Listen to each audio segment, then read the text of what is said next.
Welcome to episode number 45 of the Between Two Brands podcast. I'm your host, Bill Petrie, and glad you're here with me. Glad I'm still the host of this thing. Hope you're enjoying the journey we're on. I sure am. And like I said, I hope you are as well.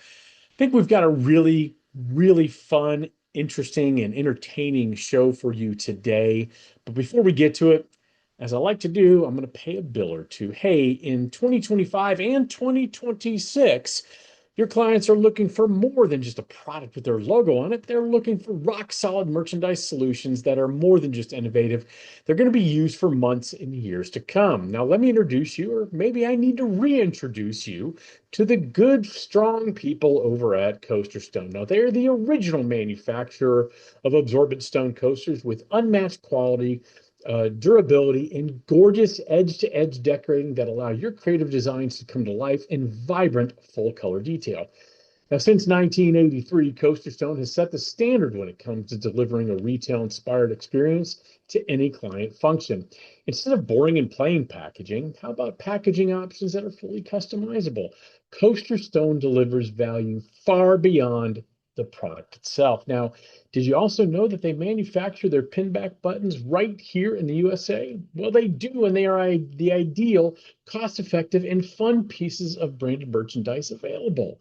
Hey, with that combination of stone cold quality, striking decoration, cost per impression, and unmatched value, David Glenn and his team are ready to help you make a rock solid impression with your clients. Email them at promo@coasterstone.com to start your next project today. Now, like I said, we've got a pretty, I think, special, fun episode today. So my preamble here is going to be exceptionally brief. I just thought I'd touch on why I'm kind of excited about this podcast. This is the third podcast I've done on a consistent basis. Did unscripted for, I don't know, 200 and some odd episodes. Did promo up front for another 200 and some odd episodes. And both of those were with a co-host, Kirby Hassman, and love Kirby, and we still do some occasional content things together, and it's great. But this is the first time I've ever done a podcast by myself, where, like I said at the top of the show, we're at episode number 45. And this is the first time I've done a guest-driven podcast. And I'll tell you what I like about doing it. It's work. Let me be clear. It's work. Finding the right people, scheduling them, making sure your schedules align, and trying to make sure you have a rapport with your guest is sometimes challenging. But here's what I love about it. It has given me, and hopefully you, the opportunity to chat with the best of the best and really learn from them. My goal with this podcast is always to highlight my guests. And I want to show them as the multi-dimensional, creative, dynamic human beings they are, instead of that one-dimensional way we tend to see people these days. And I hope that this podcast is accomplishing that goal. Normally, I wouldn't say who today's guest is, but today's guest is Tim Andrews, who is the current president and CEO of ASI, and soon to be retiring from that fine organization. And his office reached out to me, and I'm honored that they did. And I'm excited to have a conversation with Tim. I want to know about his journey in the promotional products industry, what excites him, and what he's looking forward to doing. And so I don't want to spoil the questions that I'm going to ask him, but man, I've been looking forward to this podcast for a few weeks now, and I hope to heck you enjoy it. Before we get to Tim, let me go ahead and pay one last bill, shall we? Hey, do you know what season it is? That's right. That's right. It is not just the holiday season, it's business valuation season. Now, perhaps you don't know what your company's worth. Maybe it's been more than a few years since your last valuation, and you need a new benchmark to see if your company is increasing in value. Heck, you might just want to see if it's time to sell your business. Now, regardless of the reason, Jamie Watson and the experts at Certified Marketing Consultants have extensive experience in the world of branded merchandise and the financial knowledge necessary to provide a fact-based valuation of your business. Simply email them at info@certifiedmarketing.com for a confidential discussion today. All right, you've had enough of me. Let's go ahead and bring on Tim. All right, today's guest needs absolutely no introduction, so I'm going to give him one anyway. Tim Andrews is the president and CEO of ASI. Now, with over 20 years at the helm, Tim has transformed ASI into an absolute powerhouse, serving the vast network of 25,000 suppliers, distributors, and decorators across the $26.6 billion promotional products industry. ASI continues to set the industry standard in technology, research, information, and multimedia marketing across every single platform. Now, his background includes extensive experience in digital media, publishing, information services, marketing, and advertising, including 16 years at Dow Jones and Company, the publisher of the Wall Street Journal. He's also a proud Hoosier, so we might have to get to an A&M Indiana discussion at some point. And he's from a small town in Indiana and an alum of Ball State University, where my father-in-law also attended. Please join me in welcoming the one and only Tim Andrews. Tim, thank you so much for joining me today. Absolutely, Bill. Thank you very much for the invitation. I really appreciate it very much. Good to be with you. Well, good to be with you. Always good to see you. Now, before we get into your career in the promotional products industry, I'd like to step into the Wayback Machine a little bit and learn a little bit more about your journey that led you to ASI. Now, you grew up in Hope, Indiana, which is about as middle America as anybody can get. Like David Letterman, and like I said, my father-in-law, you attended Ball State University and still sit on the board of directors for the Ball State University Foundation. How did your time there shape you into the leader you've been at ASI for the past 2+ decades? That's a great question. I came from a really small town. You mentioned Hope. Hope is where my high school was. And for those of us in the Midwest, we know there's always another little feeder town. So my town was actually St. Louis Crossing, Indiana, which was about 100 people. And the county seat was Columbus, Indiana, which is world renowned for architecture. And, I grew up in a really modest situation. My mom and I were on food stamps and welfare and Medicaid. My mom was mostly single, and I was, saw my father sometimes, but not that often. And Ball State really broke me out. I mean, I honestly, Ball State's 15,000 students undergrad. I went from a school of 84 in our high school class to this big place studying journalism and ultimately journalism and economics, which I fell in love with, the business side of the world. And it just changed every perspective I had. I mean, going to a bigger city, and Muncie, Indiana is 50,000 or something like that.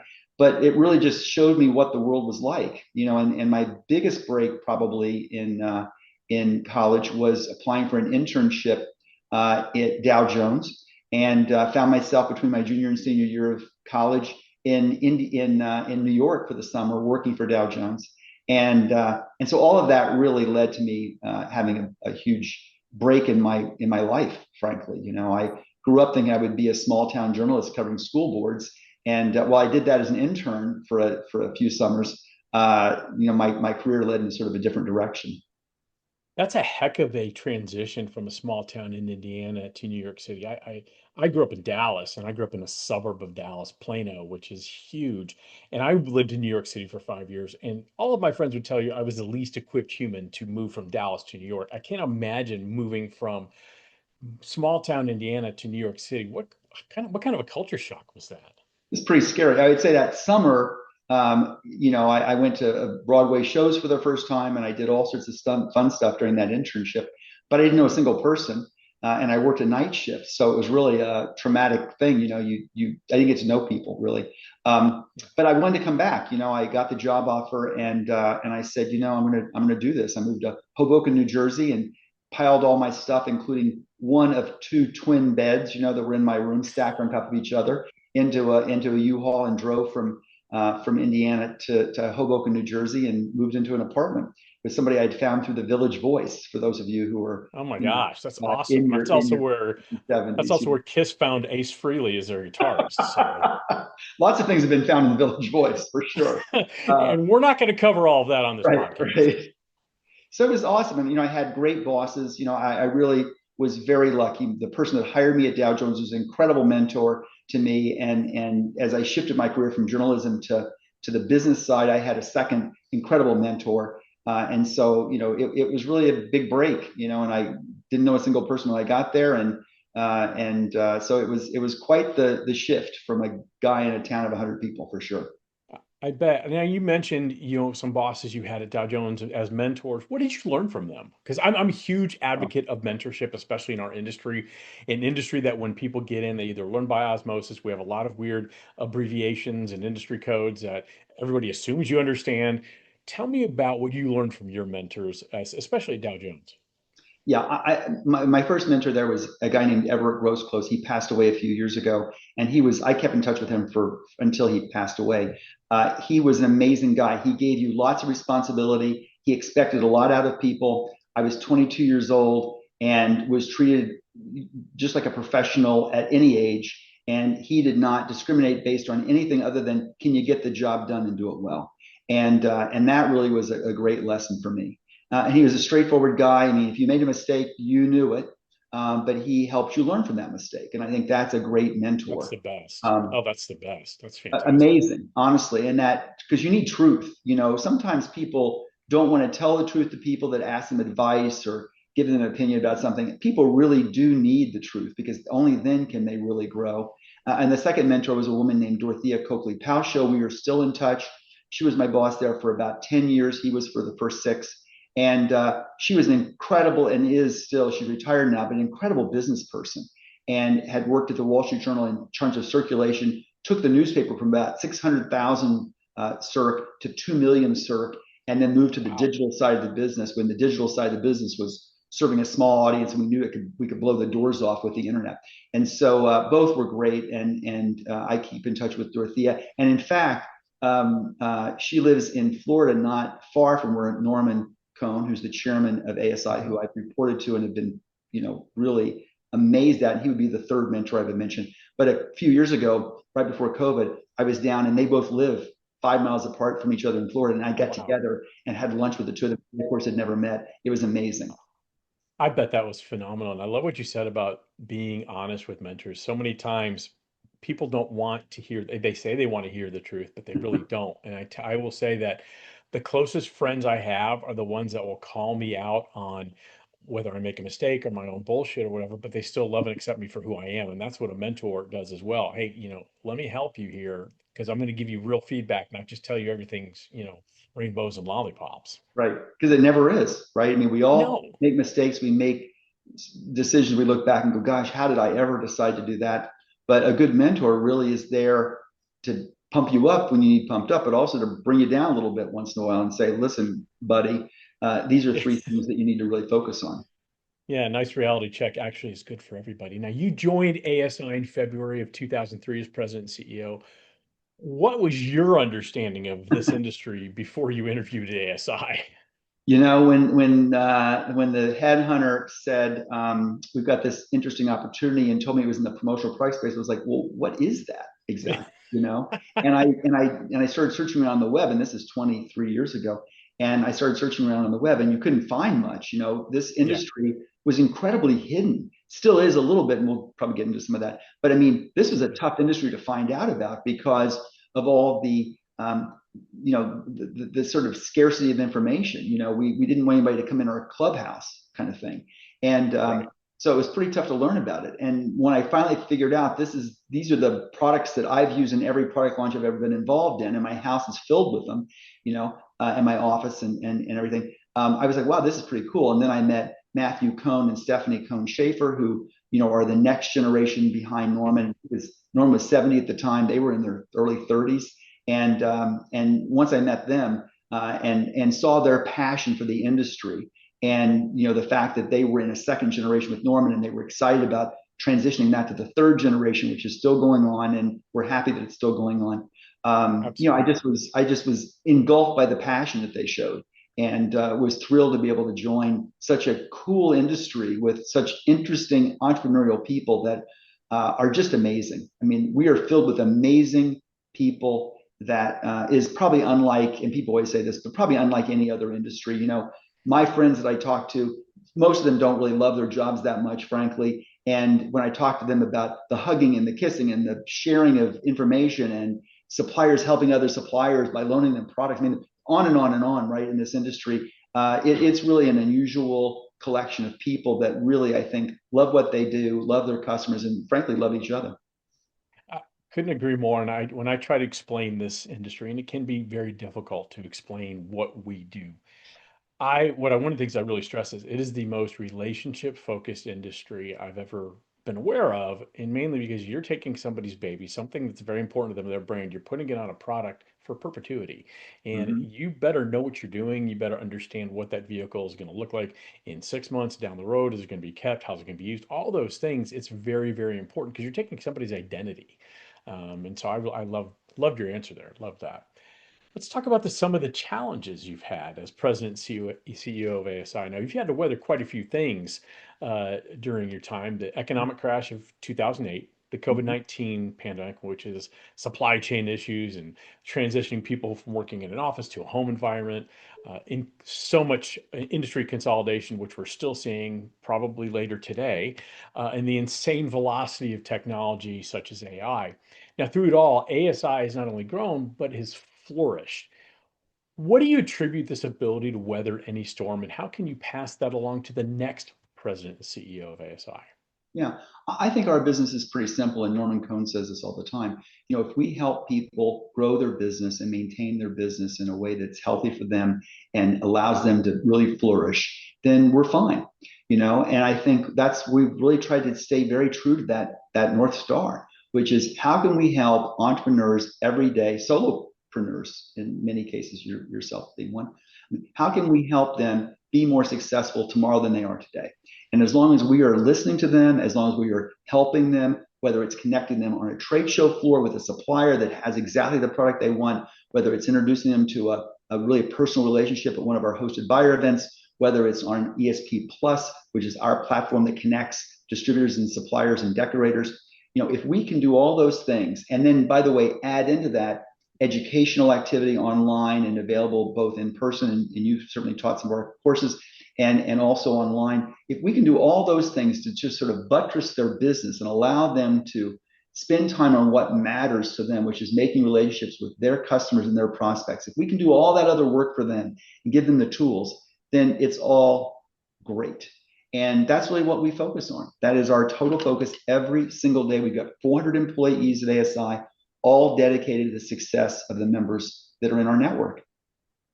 And I can validate that. And this isn't me sucking up or anything like that. I'm close with some people at ASI, but I know a lot of people who work there. And every single person I know, the one defining trait that they have, Tim, is they care.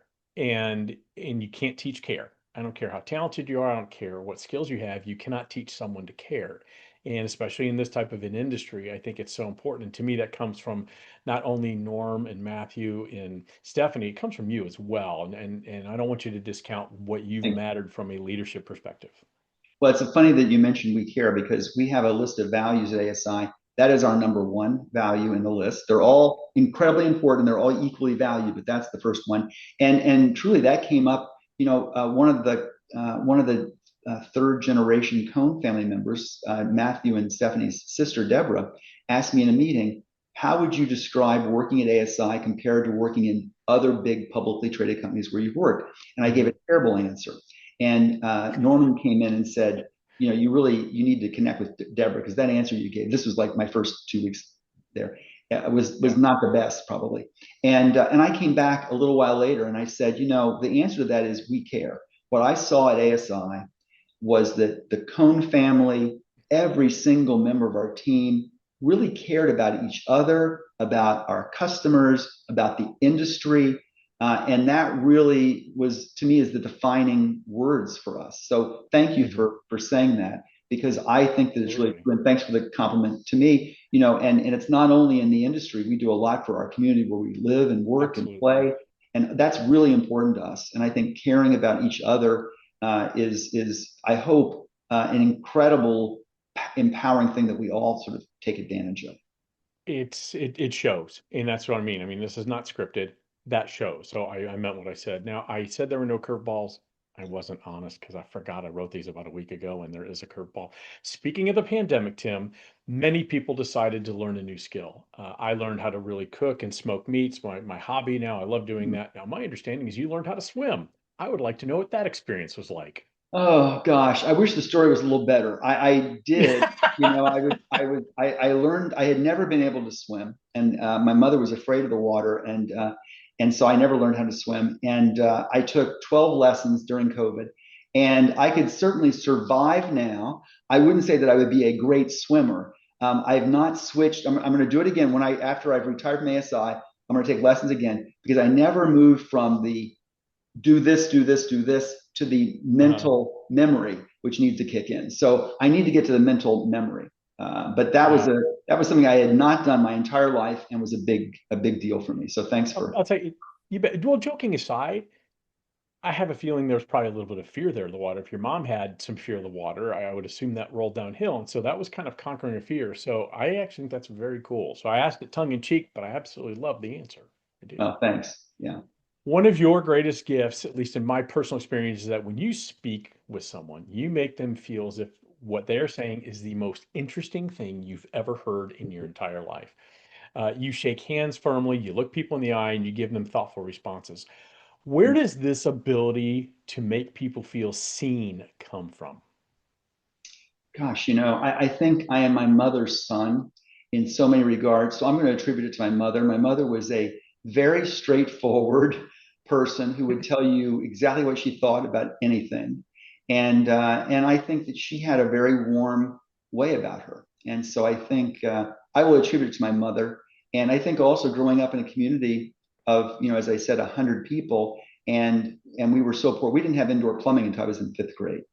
And and so I think engaging with people and appreciating what people do for you, because so much would never have, I would be a very different person if I hadn't had such incredible people around us in our community Yeah. that cared for us and took care of us. So I'll attribute it to my mom and the people that I grew up with. I love it just because I've seen you and I know how you get pulled in 750 different directions at any moment at a trade show. And I've experienced it, but I've also like there's been times I've been sitting somewhere and you're walking some way and someone else is walking their way, so you stop and there's an interaction and it really again it goes back to that care thing. You really want to talk to people and hear what they have to say, and that's unfortunately kind of a dying art. So kudos to you on that.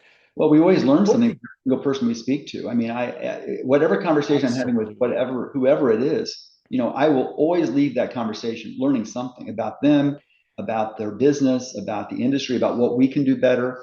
And I think there's no better way to lead an organization than to make sure that you're listening to whether it's your colleagues or whether it's your clients.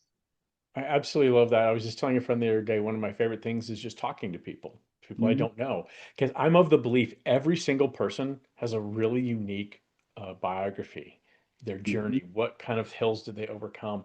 What was easy for them? When did they find their gifts? All these things I think are just fascinating, and it's just learning about people and showing you want to learn about people. Mm-hmm. Over the years, many, and you've heard me rail about this, many people like to pit ASI versus PPAI, which is absolutely 1000% absurd to me because the entities are very different. The models are different. ASI is a for profit company, PPAI is a nonprofit trade association. Even so, both do serve the promotional products industry. So, a couple questions here. Why has it been so important for you to work alongside the past leaders of PPAI, most recently Paul Bellantone, Dale Denham, and now Drew Holmgreen? And then what advice would you give the next president CEO of ASI about working with PPAI? Yeah, I think you're right. People bring this up occasionally. Actually, I haven't heard it lately. I think maybe we've allowed it to sort of die down a little bit. I hope this doesn't bring it back up. You know, I I, hope I'm not bringing it back up. We don't yeah. need to. We are two institutions in the industry that I think are incredibly important to the industry. PPA is very important in terms of its role advocating for the industry. They obviously host the biggest trade show. We compete with them in that regard, but Sure. we're very compatible, in so many ways. And there are differences for sure. We are a for-profit, just like every company in our industry. We're a family-owned business and Absolutely. proud of it, frankly. And we're held accountable to that.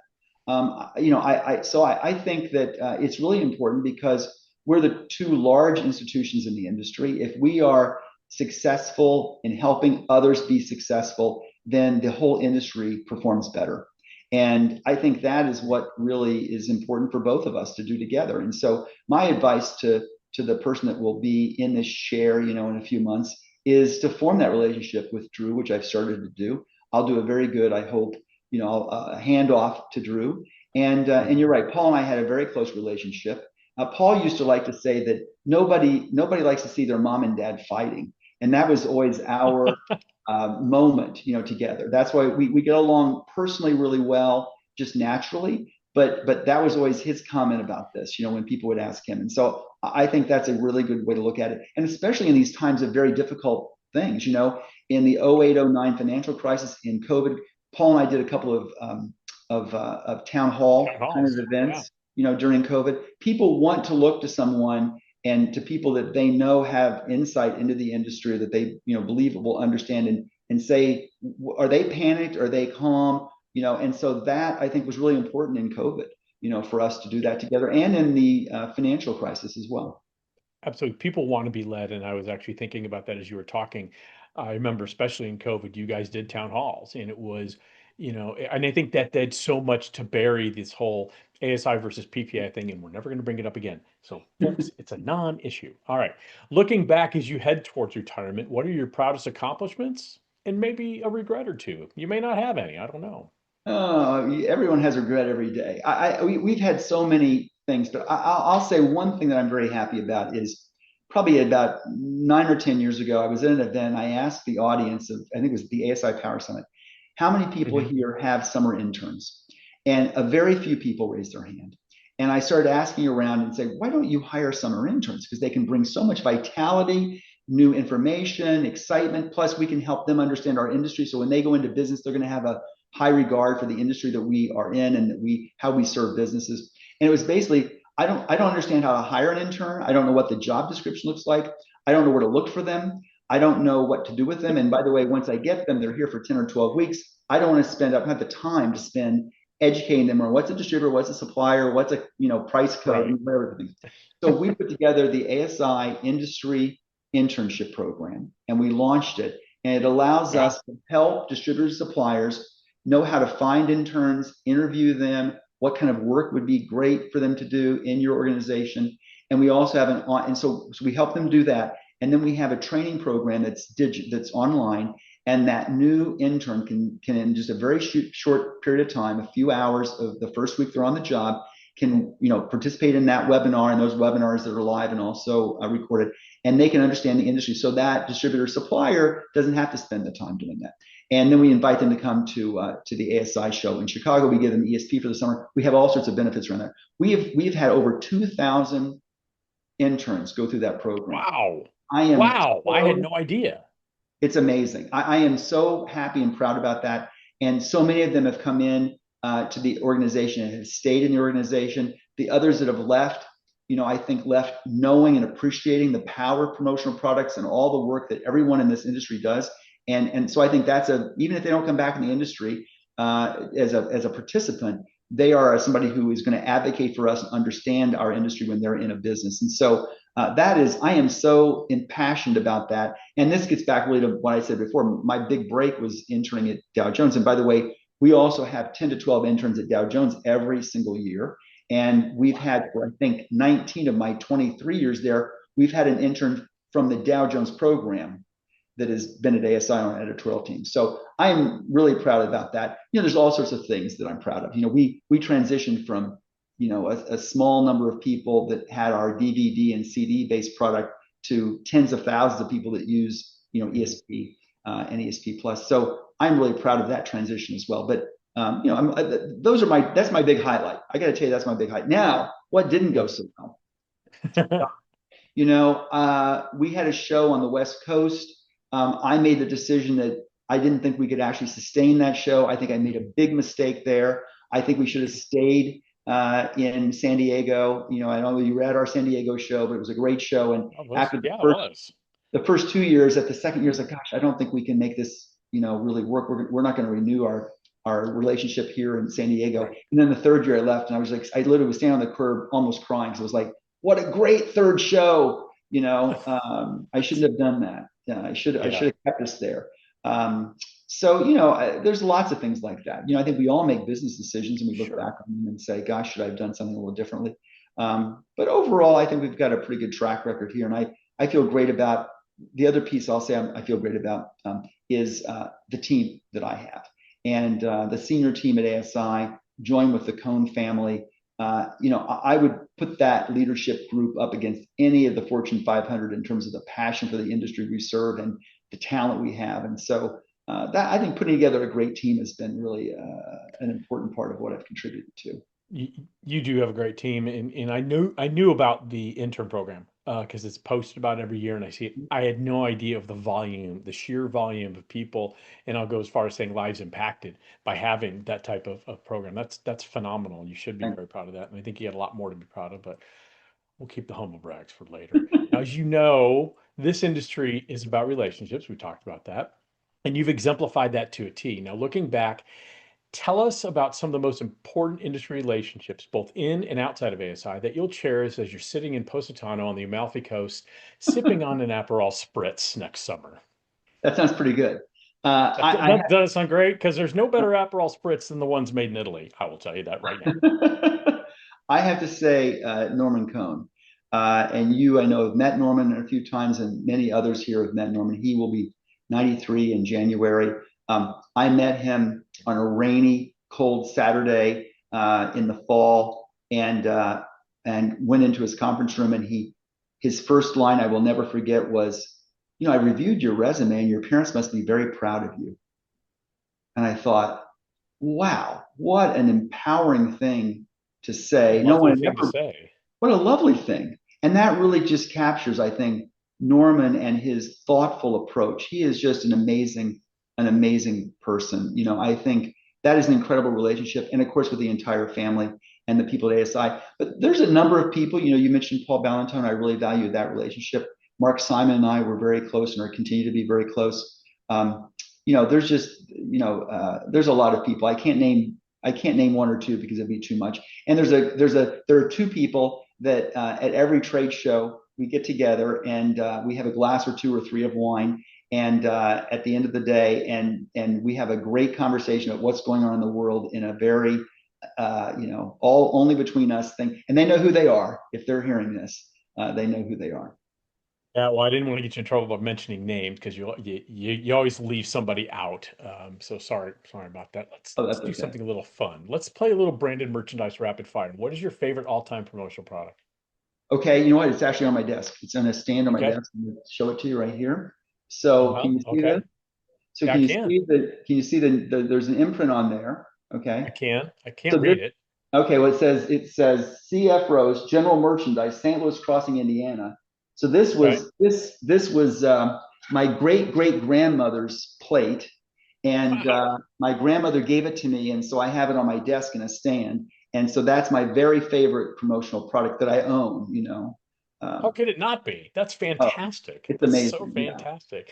Yeah, I love when family experiences weave into our industry. When my way I got in the promotional products industry, and I think I fell in love with it when I was 7. My mom was a welcome wagon hostess, if anybody Oh, remembers that. yeah, And she yeah. had a little shelving unit in our garage that had the local tire company that had penned with their name, just block lettering and a phone number. But I thought that was magical. How do they get their name on a pen? That's phenomenal. So I love that stuff. What is a product category that never gets old to you? For me, I have a collection of Bluetooth speakers and a collection of backpacks that will rival anybody's. What's a product category that never gets old for you? Easy. Anything that lights up. I am a sucker for anything that lights up. I've got a box Okay, of 20 elf hats. We're going to go, so my two guide kids and a bunch of friends, we're going to go to see Elf in a couple of weeks. And I've got 20, hats, elf hats that light up. Anything that lights up.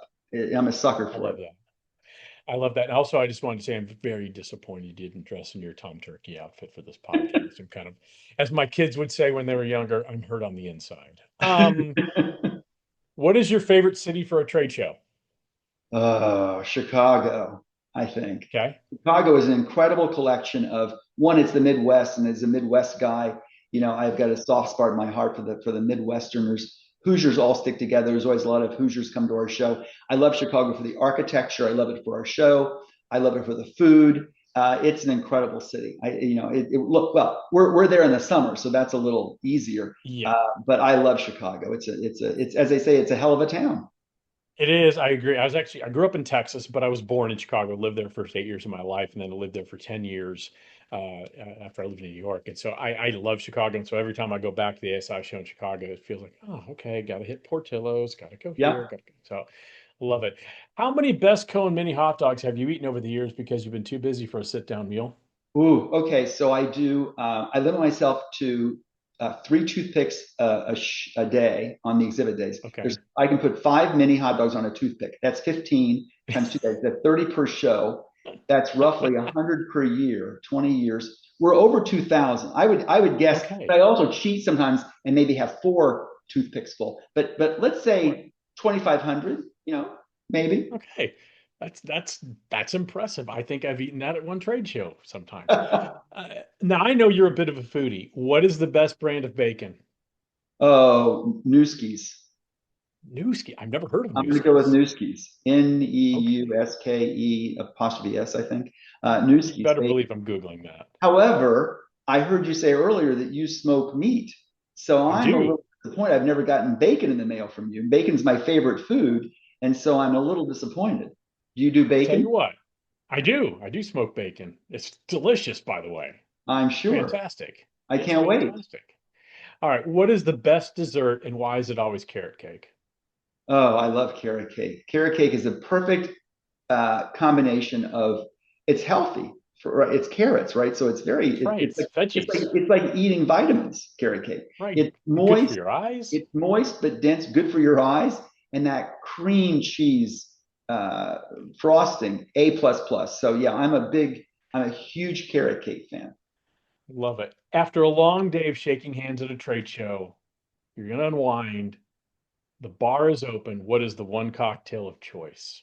Well, we have a rule, and this is a serious thing at ASI, that you have two drinks max per day because Right. bad things happen, right? And They also, do. and we always have to be watching out for clients that maybe have more than two, and we have to help them out. 100%. But I'm a Grey Goose, straight up two olives, plain olives, not Okay. blue cheese guy. And I'm also I love my red wine. So one of those two would be Okay. my choices. If there's nobody around, I'm not going to drink a Grey Goose probably with people around in All the right. industry. Well, one more. Besides the relationships and people, which you're going to miss the most for sure, what will you miss about this industry? Oh, I think it's very easy. Innovation. I mean, there is so much innovation in this industry, and I think we don't actually always appreciate how much there is. I will point to one thing, PPE. We had a shutdown of our world, and Hmm. our suppliers and our distributors moved so quickly to find out, one, what can they sell that people will buy today, right? And they found that it was going to be PPE. And that billions of dollars of PPE were sold by ASI suppliers and distributors over that Hmm. course of time, and we saved lives. We sometimes look down at our Absolutely. shoes and say we're selling whatever people use, and there's some bad words, obviously, like tchotchkes and other things that people have used over Right. time. But we saved lives in that period of time, and so that innovation and that being able to really move so quickly to where the heat is in the business, and that innovation and that entrepreneurship, I'm going to miss that because I see it every single day in every single story that our editorial team showcases, in every single conversation I have with people, in every walk around a show floor. And it is uplifting and amazing and makes me feel incredibly proud to be an American. I love it. I love it. Tim, thank you. One question. Better coach, Mike Elko or Kurt Signetti? I have no clue. Whoever's the big winner. How's that? I tell you what, it's so much fun for also Rams like Texas A&M, and M, and I know Indiana does not have a strong football success background. It's fun to see him. I'd love to see him play on the field, maybe in the playoffs. Before I let you go, I'm going to say goodbye to our or say thank our sponsor. This episode of Between Two Brands has been brought to you by the good folks over at Coaster Stone, home of the original absorbent stone coaster. With that combination of stone cold quality, striking decoration, low cost per impression, retail packaging, and unmatched value, David Glenn and his team over at Coaster Stone are ready to help you make a rock solid impression with your clients. Email them at promo@coasterstone.com today. Tim, on behalf of a grateful industry, thank you for everything. You're going to be around for a while. Let's make Oh that yeah. very clear. You're not running out the door right away, but end of March, early April, I know is when you're leaving. I hope you enjoy the next few months, and I hope you enjoy the accolades that you're sure to get because, gosh darn it, you sure deserve it. And I want to thank you personally for the friendship I've experienced with you over the last few years, and appreciate you very much. Well, thank you, Bill. I really appreciate you, and look forward to seeing everybody at the ASI show in Orlando and the ASI show in Fort Worth in the first quarter. All right. And with that, we'll see you next time on Between Two Brands.